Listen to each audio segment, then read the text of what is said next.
Баршаға сәлем. Менің каналыма қош келдіңіздер.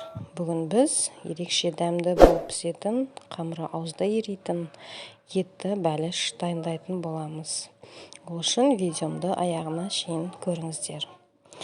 Ол үшін бізге бір жұмыртқа, айран немесе қаймақ қоссаңыздар болады, және бөлме температурасында еріп тұрған сары май, ұн қажет болады. Енді алдын ала електен өткізіп дайындап қойғанымыз ұнымызға сары майымызды салып, қолымыздың көмегіменен жақсылап крошка жасап араластырып аламыз.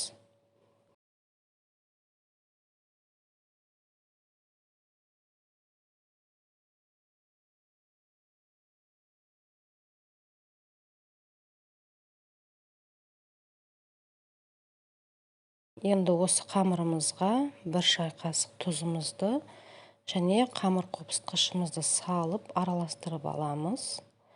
Сосын жаңа жұмыртқамызды салып, оны да араластырып, қаймағымызды салып қамыр илеп аламыз.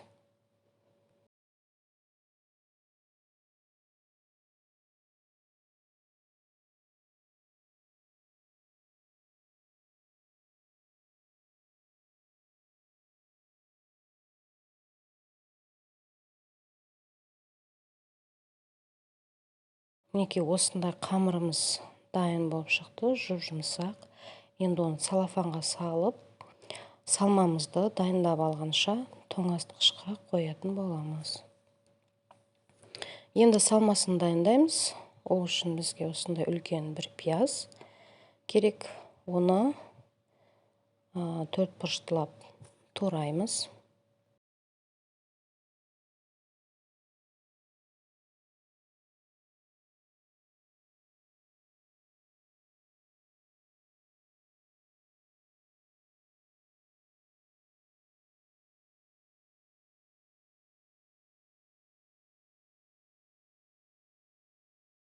Және 2 картоп істеттім. Оны да төрт бұрышты етіп жақсылап майдалап турап аламыз.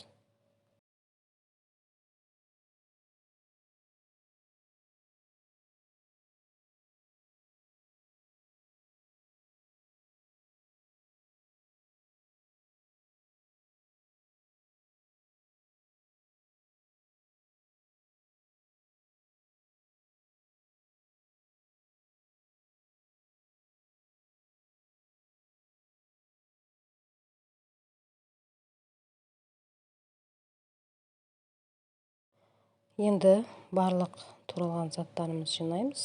Етімізге пиязымызды салып, картопымызды салып, барлығын жақсылап араластырып аламыз.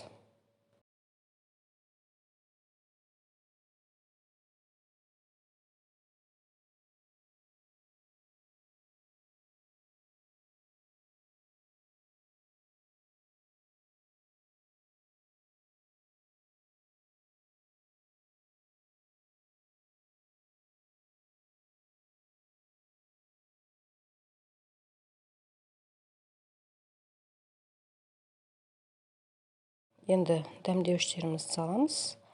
Менде тұз, қара бұрыш, паприка және зира қостым.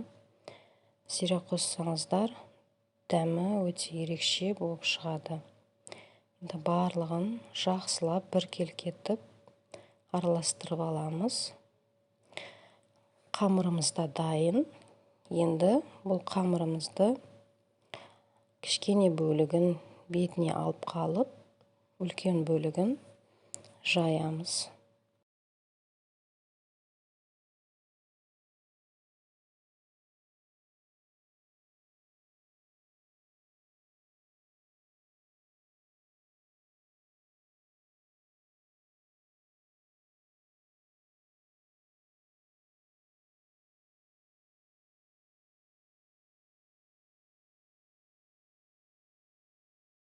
Өз қалауларыңыз бойынша ыдыстарыңыздың формасына қарай жаясыздар. Менде дөңгелек форма болғандықтан дөңгелекше етіп жайдым. Қатты жұқа етіп жібермей, біркелкі етіп жайып шығамыз.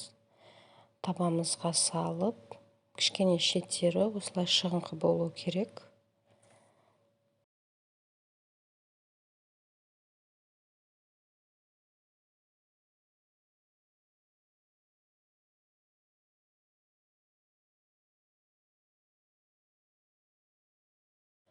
Енді салмамызды салып, оны да тегістеп жайып аламыз.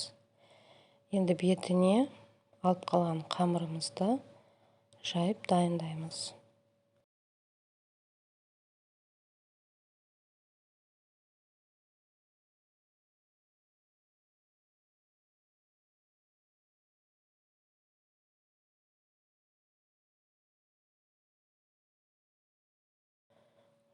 Осылай жайып алған қамырымызды енді бетіне қойып, шет-шеттерін жақсылап біріктіріп аламыз.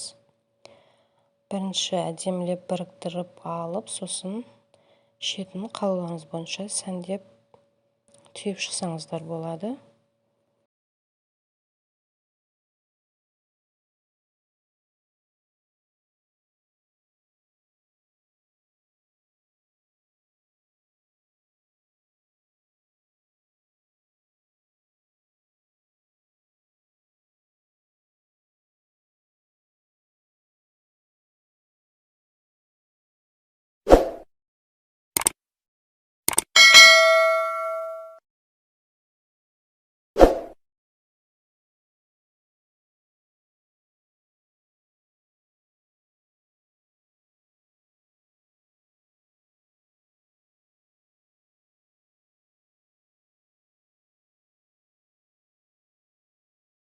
Енді бетіне жұмыртқамызды жағып шығамыз, бір тегіс етіп.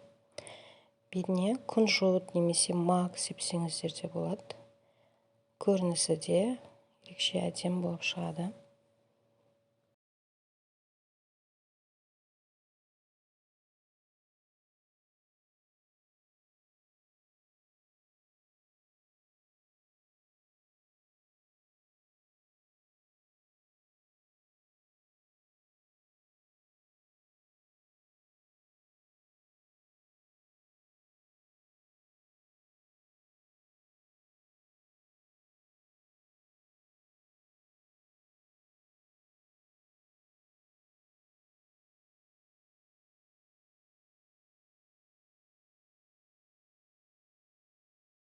Пышақтың немесе қасықтың көмегіменен осылай ортасын кішкене тесіп немесе кесіп қоясыздар.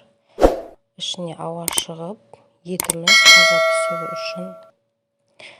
Енді қызып тұрған пешімізге 200 градуста 45 минутта пісіріп аламыз. Мінекей, біздің бәлішіміз пісіп шықты, өте керемет. Егер сізге видеом рецептім ұнаған болса, лайк басып, менің каналыма тіркеліп кетуді ұмытпаңыздар.